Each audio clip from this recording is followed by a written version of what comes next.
Hi friends, welcome back to the channel. இந்த வீடியோவில் நம்ம வந்துட்டு 4th floor படத்துடைய ரிவ்யூ தான் பார்க்க போகிறோம். இந்த படத்தில் வந்து ஆரி அர்ஜுன் வந்து ஹீரோவாக நடிச்சிருக்காரு. ஃபஸ்ட்டு இந்த பட கதையை பற்றி பார்த்தலாம். மும்பையில் ஒரு சாஃப்ட்வேர் கம்பெனியில் வந்து ஆரி வந்து வேலை செஞ்சிட்ருக்காரு. அப்போது அவருடைய லவ்வர் வந்து ஃபோன் பண்ணி சென்னைக்கு வர சொல்கிறாங்க.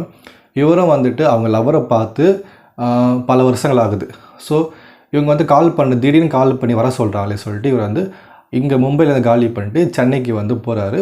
அதே கம்பெனி ஷிஃப்ட் ஆகிறாரு. இப்போது அந்த கம்பெனியில் இருக்கிறவங்க என்ன பண்ணுறாங்கன்னா, இவர் சென்னையில் தங்கத்துக்காக சென்னையை விட்டு அவுட்டராக மகாபலிபுரம் கிட்ட பார்த்தீங்கன்னா ஒரு காட்டு பகுதியில் ஒரு அப்பார்ட்மெண்ட் இருக்குது. அந்த அப்பார்ட்மெண்ட்டில் இவருக்கு வந்து ஒரு ரூம் வந்து கொடுக்குறாங்க. இவர் அந்த அப்பார்ட்மெண்ட் போய் அங்கே போய் தங்குறாரு. அங்கே அவருக்கு வந்து அந்த 4th ஃப்ளோரில் ஒரு வீடை வந்து கொடுக்குறாங்க. அப்போ அந்த 4th ஃப்ளோரில் பார்த்தீங்கன்னா ஒரு தாத்தா, ஒரு பாட்டி, ஒரு ஹஸ்பண்ட் அண்ட் ஒய்ஃபு, ஒரு 2 பேர் இருக்காங்க. மொத்தமாக ஒரு 5-6 குடும்பம் வந்து அந்த 4th ஃப்ளோர் இருக்காங்க. இப்போது அவர் போய் பார்க்க போகும்போது அந்த வீடு வந்து ரொம்ப டஸ்ட்டாக, ரொம்ப நாள் யூஸே பண்ணாத வீடாக இருக்குது. இவரை க்ளீன் பண்ணிவிட்டு வராரு. அடுத்த நாள் பார்த்தீங்கன்னா வாட்ச்மேன்கிட்ட சொல்கிறாரு, 4th ஃப்ளோர் வந்து ரொம்ப டஸ்ட்டாக இருக்குது, அந்த 4th ஃப்ளோரை க்ளீன் பண்ணி விடுங்கன்னு சொல்லிட்டு போகிறாரு. இப்போது அங்கே 2nd ஃப்ளோரில் அதே பிளாக்கில் 2nd ஃப்ளோரில் பார்த்தீங்கன்னா ஒரு பொண்ணு இருக்காங்க. அந்த பொண்ணு வந்துட்டு இவர் மேலே பார்த்து கொஞ்சம் க்ரஷ் ஆகி லவ் பண்ண ஆரம்பிக்கிறாங்க. பட் அது லவ்னு ஃபுல்லாக காட்ட மாட்டாங்க. இப்போது அந்த அப்பார்ட்மெண்ட்டில் வந்துட்டு ஒரு யூடியூபர் ஒரு 4-5 பேர் வராங்க. எதுக்காக வராங்கன்னா, அங்கே ஒரு பேயை வச்சு ஒரு ஷார்ட் ஃபிலிம் பண்ணலாம் சொல்லிட்டு அந்த வராங்க. ஆனால் அந்த யூடியூபர் பார்த்தீங்கன்னா குறைஞ்சபட்சம் ஒரு 4 சீன் வந்தால் தான், அது மேலே வரமாட்டேன், 4 சீன் தான் வருவாங்க. அண்டு அந்த ஒரு 4-5 பிளாக், அந்த அப்பார்ட்மெண்ட்டில் பார்த்து 4-5 பிளாக் இருக்கும். ஆனால் நம்மளுக்கு காட்ட பார்த்து மொத்தமாகவே ஒரு 4 குடும்பம் தான் காட்டப்படும்.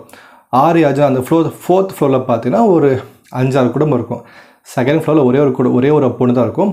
அதுக்கடுத்து அந்த யூடியூபர் சொல்லிட்டு ஒரு 6 பேர் இருப்பாங்க.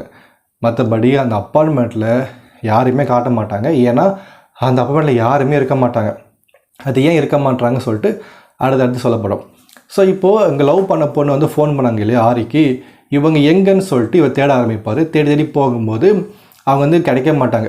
அவங்க பழைய ஃப்ரெண்ட்ஸ் கால் பண்ணுவாங்க, அவங்க வேலை செஞ்ச இடத்துக்கு போய் கேட்பாங்க, அவங்க நம்பர் கால் பண்ணி பார்ப்பாங்க. இப்படி அவங்க வந்து கிடைக்க மாட்டாங்க. திடீர்னு ஒரு நாள் ஃபோன் பண்ணிவிட்டு இந்த மாதிரி ஒரு கோர்ட்டுக்கு போ, நீ கோர்ட்டுக்கு போனால் அங்கே ஒரு ஆள் வந்து சந்திப்ப அப்படி சொல்லி கோர்ட்டுக்கு அனுப்புகிறாங்க. அவங்க லவர் ஃபோன் பண்ணி சொல்கிறாங்க. இவரும் சரி வந்து ஃபோன் பண்ணாங்களே சொல்லிட்டு இவர் கோர்ட்டுக்கு போவார். கோர்ட்டுக்கு போய் பார்த்தா வச்சுக்கோங்களேன், அங்கே வந்துட்டு இவரை தேடி யாருமே வர மாட்டாங்க. பட் அங்கே ஒருத்தர் இருப்பார். அவரை வந்துட்டு ஒரு கும்பல் வந்து கொலை பண்ண உடனே அவர் பார்த்துட்டு ஓடி வந்துடுவார். இப்போது ஏன் அந்த பொண்ணு வந்து அவங்க போக சொல்லிச்சு, அங்கே ஏன் அவர் கொன்னாங்க அப்படி சொல்லிட்டு நம்மளுக்கு இப்போ சொல்ல மாட்டாங்க. அதுக்கு அடுத்து பார்த்தீங்கன்னா திரும்ப நார்மலாகிட்ட பிறகு பார்த்தீங்கன்னா இவர் ஆஃபீஸில் வேலை செய்கிற வந்து ஒரு 5-6 பேர் வருவாங்க. வந்துட்டு இங்கே பார்ட்டி பண்ணிகிட்டு இருப்பாங்க. இந்த மாதிரி ஒரு ஃபஸ்ட் ஆஃப் ஃபுல்லாக பார்த்தீங்கன்னா நிறைய கேள்விகளோட தான் வந்து கொண்டு போயிருப்பாங்க. எதுக்குமே ஆன்சர் சொல்லியிருக்க மாட்டாங்க. ஏன் இங்கே இப்படி நடக்குது எதுவுமே சொல்ல மாட்டாங்க. அவங்க லவ் பண்ண பொண்ணு எங்கே, அந்த அப்பார்ட்மெண்ட்லேயும் யாருமே இருக்க மாட்டாங்கன்னு சொல்லிட்டு எதையுமே ஆன்சர் பண்ணியிருக்க மாட்டாங்க. இப்போது இவர் கூட அந்த 4th ஃப்ளோர் இருக்கக்கூடிய ஒரு தாத்தா இருப்பார்.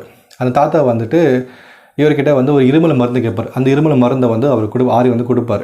அவர் எடுத்துன்னு போயிடுவார். ஸோ இதுக்கு எல்லாமே பார்த்தீங்கன்னா 2nd ஹாஃபில் வந்துட்டு கொஞ்சம் கொஞ்சமாக 1 by 1 ஆன்சர் சொல்லிகிட்டே வருவாங்க. இப்போது இன்டர்வல் பிளாக்கில் பார்த்தீங்கன்னா அந்த 4th ஃப்ளோர் இருக்கக்கூடிய அந்த குடும்பத்தை வந்துட்டு ஒரு 4-5 ரவுடிங்க வந்துட்டு கொலை பண்ண ஆரம்பிப்பாங்க. இவர் ஆரி போய் தடுக்க ட்ரை பண்ணுவார். ஆனால் ஆரி அடித்து போட்டுட்டு அந்த 6 குடும்பத்தையுமே வந்து கொலை பண்ணுருவாங்க. ஆரி கண்ணு முன்னாடி கொலை பண்ணுருவாங்க. ஓகேங்களா?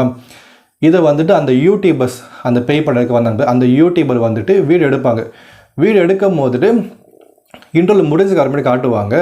இந்த மாதிரி அந்த வீடியோவில் யாருமே இருக்க மாட்டாங்க, எந்த ஒரு குடும்பமும் இருந்திருக்காது, யாரையும் அவங்க கொலை பண்ண ட்ரை பண்ண மாட்டாங்க. ஆரி மட்டும்தான் அங்கிட்டு இங்கிட்ட ஓடிட்டு யாருமே இல்லாமல் அடித்து சண்டை போட்டுட்டு இருப்பார். இப்போ தான் வந்துட்டு ஆரிக்கு புரிய வரும், இந்த 4th ஃப்ளோரில் யாருமே இல்லை, நம்ம மட்டும்தான் இருக்கோம், நம்ம கணக்கு தெரியறது யாருமே உண்மையும் கிடையாது அப்படின்னு சொல்லிட்டு அது தெரிய வரும். ஸோ ஃபஸ்ட் ஆஃப் ஃபுல்லாக பார்த்தீங்கன்னா ஒரு அமானுஷமாக பேய் படம் மாதிரி கொண்டு போயிருப்பாங்க. ஆனால் 2nd ஹாஃப் ஃபுல்லாக பார்த்தீங்கன்னா ஒரு இன்வெஸ்டிகேஷன் த்ரில்லர் மாதிரி கொண்டு போயிருப்பாங்க. அவங்க லவ் பண்ண பொண்ணு எங்கேன்னு தேடி வந்திருப்பார்.